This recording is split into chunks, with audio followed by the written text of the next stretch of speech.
giving me this opportunity. I also rise, Mr. Speaker, to support the report provided or tabled in this Parliament by the Debt and Privatization Committee. However, when I look into all the recommendations given, they revolve around regulations or frameworks which the National Treasury is supposed to implement and provide.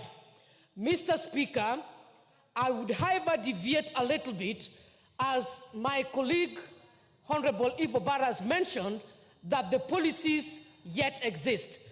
The question is, where are the gaps that are still there that this House needs to look into to fill?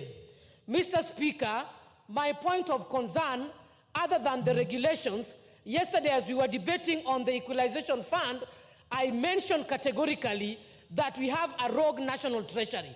We cannot have a National Treasury which is opaque in its planning, opaque in policy implementation, opaque in executing everything, opaque in what expenditure this country is undergoing, opaque in providing for the reports.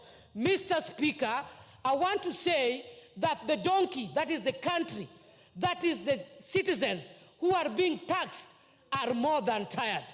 Mr. Speaker, I want to recommend or to add my voice onto this report that they are further supposed to go and demand for an annual report on what debts this country owed in terms of development expenditure, what was addressed, what was available, and the tax increment annually.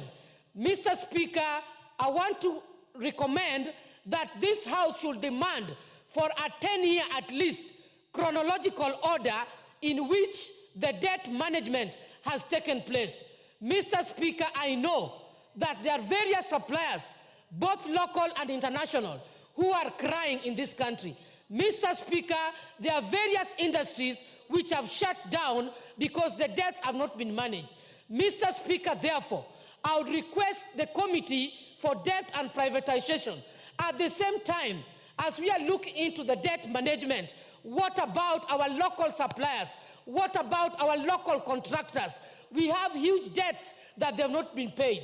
Mr. Speaker, I want to register that it is on record that there are even contractors who have died, perished, and left their families in a very bad state because debts are not being managed. Mr. Speaker, my key question is, I know we are waiting for the big monster tomorrow. That is the budget which will be read. I want to say that we are very keen on increasing tax. Tax is being increased heavily. We are talking about we do not want to borrow. I want to say that no one wants to live beyond the means, as has been stated by the Member of Parliament. But the question is, for the last 20 or 30 years, this country has been borrowing. This country has been running. Tax should be increased gradually, systematically, and in a manageable manner. But we realize, Mr. Speaker, that in as much as we are charged with tax payment, exorbitant taxation in this country, debt is still a huge monster. We want to check what is the variability, what is the margin difference between the tax that actually this country is supposed to pay.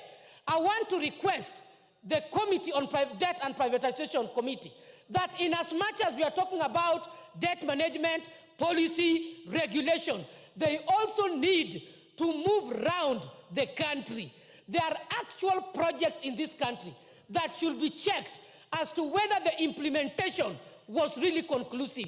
Because at times, we may be paying debts also internationally for debts which does not exist. And therefore, Mr. Speaker, I'm seeing a lot of lack of transparency in the National Treasury. I think it is a high time, as I mentioned yesterday, the National